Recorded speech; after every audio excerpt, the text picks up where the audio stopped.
একটি প্রশ্ন যা হয়তো আপনি কখনো ভাবেননি। পৃথিবীতে কোটি কোটি মানুষ আছে, হিন্দু, বৌদ্ধ, খ্রিস্টান, ইহুদি, আদিবাসী। এদের কাছে কি কখনো কোনো নবী এসেছিলেন? আল্লাহ কি তাদের ভুলে গিয়েছিলেন? নাকি প্রতিটি জাতির কাছে, প্রতিটি যুগে, প্রতিটি ভূখণ্ডে আল্লাহ তার বার্তা পৌঁছে দিয়েছিলেন? কোরআন কি বলে? হাদিস কি বলে? আলেমরা কি বলেন? আজকের এই গল্পটি আপনার দৃষ্টিভঙ্গি বদলে দেবে, আপনাকে ভাবাবে, আর সর্বোপরি আল্লাহর অসীম রহমতের প্রতি আপনার ভালোবাসা আরও গভীর করবে।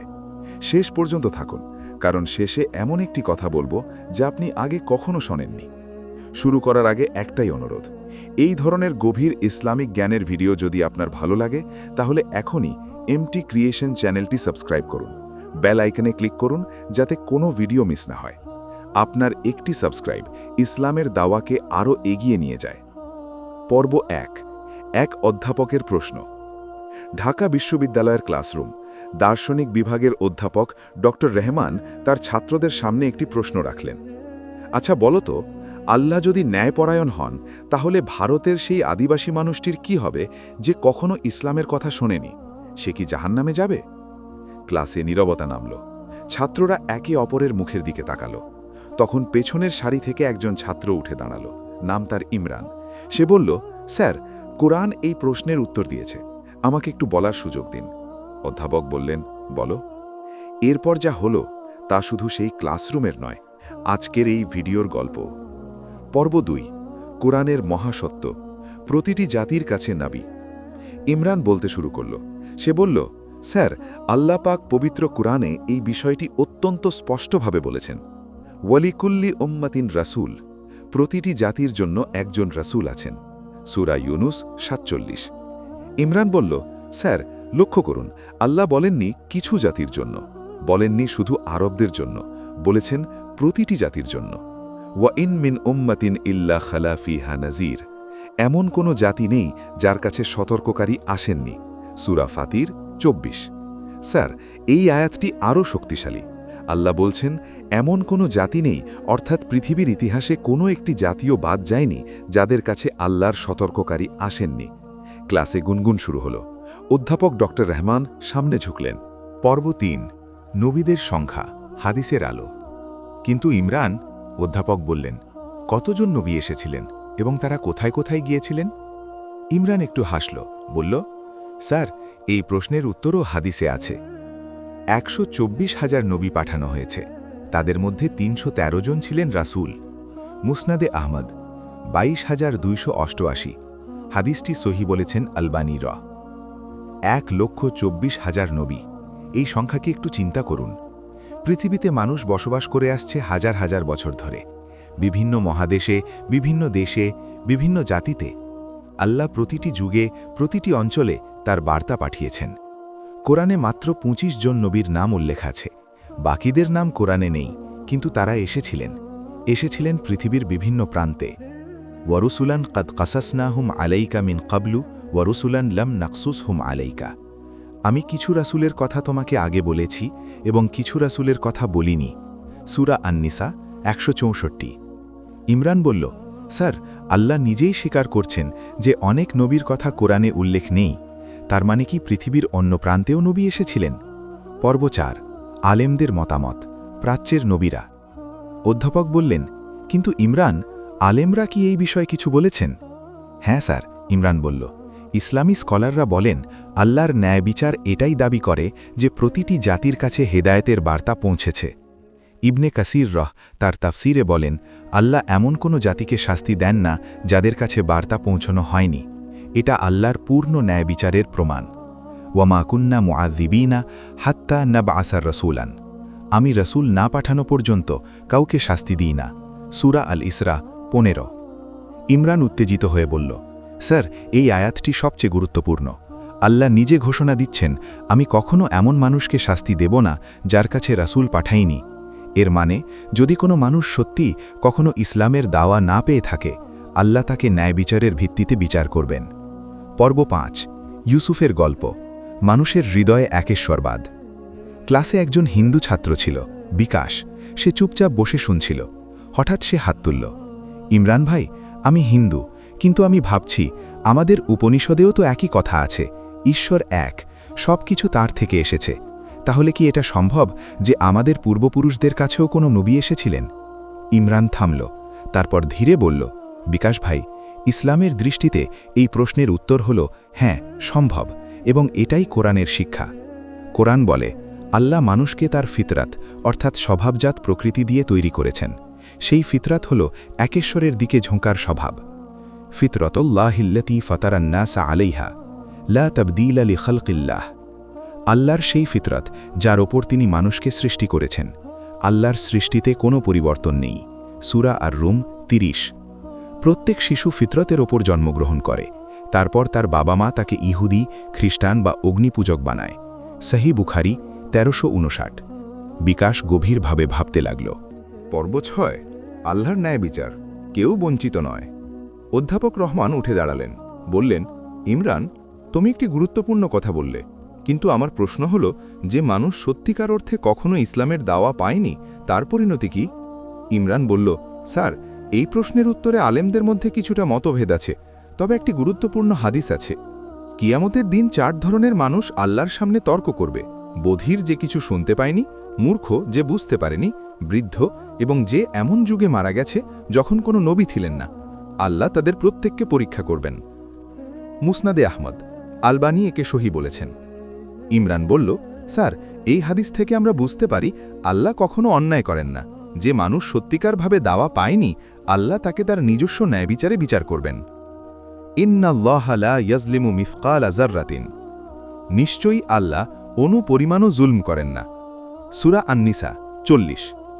দ্বিতীয় পর্ব, ধর্মের বিকৃতি, নবীদের বার্তা কিভাবে হারিয়ে গেল। বিকাশ এবার আবার প্রশ্ন করল, কিন্তু যদি সব জাতির কাছে নবী এসে থাকেন, তাহলে আজকে এত ভিন্ন ধর্ম কেন? সবাই তো একই কথা বলার কথা। ইমরান হাসল, বলল, বিকাশ ভাই, এই প্রশ্নটাই সবচেয়ে গুরুত্বপূর্ণ। কুরআন বলে, নবীরা সবাই একই বার্তা নিয়ে এসেছিলেন, আল্লাহ এক, তার ইবাদত করো, পরকালের জন্য প্রস্তুত হও। কিন্তু মানুষ সময়ের সাথে সেই বার্তাকে পরিবর্তন করে ফেলেছে। কানান নাসু উম্মাতাও ওয়াহিলাতান ফাবাআসাল্লাহুন নাবিয়্যিনা মুবাশশিরিনা ওয়া মুনযিরিনা। মানুষ একটিই উম্মত ছিল, তারপর আল্লাহ নবীদের পাঠালেন সুসংবাদদাতা ও সতর্ককারী রূপে। অর্থাৎ শুরুতে মানুষ এক ছিল, এক দিনে ছিল, তারপর মানুষ নিজেরাই বিভক্ত হয়ে গেছে। আল্লাহ বারবার নবী পাঠিয়েছেন মানুষকে এক পথে ফিরিয়ে আনতে। বিকাশ চিন্তিত মুখে বলল, তাহলে আমাদের আদি ধর্মেও হয়তো একেশ্বরবাদ ছিল, পরে মানুষ সেটা পরিবর্তন করে ফেলেছে। এটা সম্ভব, ইমরান বলল, এবং এটাই ইসলামের দৃষ্টিভঙ্গি। পর্ব ৮, নবীর দাওয়া, সবার প্রতি সমান ভালোবাসা। অধ্যাপক বললেন, ইমরান, এই আলোচনা থেকে আমরা কি শিক্ষা নেব? ইমরান বলল, স্যার, কয়েকটি শিক্ষা। প্রথমত, অন্য ধর্মের মানুষকে ঘৃণা করা যাবে না, কারণ হয়তো তাদের পূর্বপুরুষের কাছে কোনো নবী এসেছিলেন যার বার্তা পরে বিকৃত হয়ে গেছে। লা ইয়ানহাকুমুল্লাহু আনিল্লাযীনা লাম ইউকাতিলুকুম ফিদ্দীনি ওয়া লাম ইউখরিজুকুম মিন দিয়ারিকুম আন তাবাররুহুম ওয়া তুকসিতু ইলাইহিম। যারা তোমাদের সাথে ধর্মের ব্যাপারে যুদ্ধ করেনি এবং তোমাদের দেশ থেকে বের করে দেয়নি, তাদের সাথে সদ্ব্যবহার ও ইনসাফ করতে আল্লাহ তোমাদের নিষেধ করেন না। সূরা আল মুমতাহিনা ৮। দ্বিতীয়ত, দাওয়া দিতে হবে ভালোবাসা দিয়ে, কারণ রাসূলুল্লাহ সাল্লাল্লাহু আলাইহি ওয়াসাল্লাম সব মানুষের জন্য রহমত হিসেবে এসেছেন। ওয়ামা আরসালনাকা ইল্লা রাহমাতাল লিল আলামিন, আমি তোমাকে শুধু সমগ্র বিশ্বের জন্য রহমত স্বরূপ পাঠিয়েছি। সূরা আল আম্বিয়া ১০। ক্লাস শেষ হল, কিন্তু বিকাশ ইমরানের পাশে এসে দাঁড়াল। ইমরান ভাই, আজকে অনেক কিছু শিখলাম, কিন্তু একটা কথা মনে রইল। তুমি বললে আল্লাহ প্রতিটি জাতির কাছে নবী পাঠিয়েছেন, তাহলে এখন আমার কি করা উচিত? ইমরান বলল, বিকাশ ভাই, তুমি এখন ইসলামের দাওয়া পাচ্ছ, এখন তোমার কাছে সত্য স্পষ্ট। কুরআন পড়ো, ভাবো, আল্লাহকে সরাসরি ডাকো, তিনি শোনেন। রাসূলুল্লাহ সাল্লাল্লাহু আলাইহি ওয়াসাল্লাম বলেছেন, আল্লাহ তাআলা প্রতি রাতের শেষ তৃতীয়াংশে দুনিয়ার আকাশে নেমে আসেন এবং বলেন, কে আছো যে আমাকে ডাকবে, আমি সাড়া দেব? কে আছো যে আমার কাছে চাইবে, আমি দেব? কে আছো যে আমার কাছে ক্ষমা চাইবে, আমি ক্ষমা করব? সহি বুখারি 1145। বিকাশের চোখে জল এলো। সে বলল, আমি কখনো জানতাম না যে আল্লাহ এতটা কাছে। অধ্যাপক ডক্টর রহমান তখনও ক্লাসরুমে ছিলেন। তিনি ইমরান ও বিকাশের কথোপকথন শুনছিলেন। তিনি ধীরে এগিয়ে এলেন, বললেন, ইমরান, আমি ৩০ বছর ধরে দর্শন পড়াচ্ছি, কিন্তু আজকে তুমি আমাকে একটা জিনিস বোঝালে। ইসলাম কোনো গোষ্ঠীর ধর্ম নয়, এটি সমগ্র মানব জাতির জন্য। আল্লাহ কাউকে বঞ্চিত রাখেননি। প্রতিটি মানুষের কাছে কোনো না কোনোভাবে সত্যের আলো পৌঁছেছে। আর এখন আমাদের দায়িত্ব হল সেই আলোকে আবার জ্বালিয়ে তোলা। ইউরিদুনা আন ইউতফিউ নূর আল্লাহি বিআফওয়াহিহিম ওয়া ইয়াবাল্লাহু ইল্লা আন ইউতিম্মা নূরাহু। তারা চায় আল্লাহর আলো তাদের মুখ দিয়ে নিভিয়ে দিতে, কিন্তু আল্লাহ তার আলোকে পরিপূর্ণ না করে ছাড়বেন না। সূরা আত-তাওবা ৩২। সারসংক্ষেপ, কোরআনের মূল শিক্ষা। আজকের গল্প থেকে আমরা কোরআন ও হাদিসের আলোকে যা শিখলাম। প্রথম শিক্ষা, আল্লাহ প্রতিটি জাতির কাছে নবী পাঠিয়েছেন। পৃথিবীর কোনো জাতি বঞ্চিত হয়নি। সূরা ইউনুস ৪৭, সূরা ফাতির ২৪। দ্বিতীয় শিক্ষা, আল্লাহ রাসূল না পাঠানো পর্যন্ত কাউকে শাস্তি দেন না। এটি আল্লাহর পূর্ণ ন্যায় বিচারের প্রমাণ। সূরা আল ইসরা ১৫। তৃতীয় শিক্ষা, সব নবীর বার্তা এক ছিল। আল্লাহ এক, মানুষ পরে সেটা বিকৃত করেছে। সূরা আল বাকারা ২১৩। চতুর্থ শিক্ষা, অন্য ধর্মের মানুষকে ঘৃণা করা যাবে না, তাদের সাথে ন্যায় ও ভালোবাসার সাথে আচরণ করতে হবে। সূরা আল মুমতাহিনা ৮। পঞ্চম শিক্ষা, দাওয়া দিতে হবে হিকমত ও ভালোবাসা দিয়ে, কারণ রাসূলুল্লাহ সাল্লাল্লাহু আলাইহি ওয়াসাল্লাম সমগ্র বিশ্বের রহমত। সূরা আল আম্বিয়া ১০৭। প্রিয় দর্শক, আজকের এই আলোচনা থেকে একটি কথাই মনে রাখুন, আল্লাহ কাউকে বঞ্চিত রাখেননি। তিনি সবার রব, সবার প্রতি তার রহমত রয়েছে। কিন্তু আমাদের, যারা আলহামদুলিল্লাহ ইসলামের দাওয়া পেয়েছি, আমাদের দায়িত্ব আরও বেশি। আমাদের দায়িত্ব হল এই সত্যকে ভালোবাসা দিয়ে, জ্ঞান দিয়ে, সুন্দর আচরণ দিয়ে সবার কাছে পৌঁছে দেওয়া। উদউ ইলা সাবিলি রব্বিকা বিল হিকমতি ওয়াল মাউইজাতিল হাসানা। তোমার রবের পথে ডাকো হিকমত ও সুন্দর উপদেশের মাধ্যমে। সূরা আন-নাহল ১২৫। আল্লাহ আমাদের সবাইকে সত্যকে জানার ও সত্যের পথে চলার তৌফিক দিন। আমিন। যদি আজকের ভিডিওটি আপনার মনে কোনো প্রভাব ফেলে থাকে, তাহলে এখনই এমটি ক্রিয়েশন চ্যানেলটি সাবস্ক্রাইব করুন। বেল আইকনে ক্লিক করুন, একটিও ভিডিও মিস করবেন না। ভিডিওটি লাইক করুন এবং বন্ধু ও পরিবারের সাথে শেয়ার করুন। কমেন্টে লিখুন, সব মানুষের কাছে নবী এসেছিলেন, যদি আপনি বিশ্বাস করেন। আসসালামু আলাইকুম ওয়া রাহমাতুল্লাহি ওয়া বারাকাতুহু।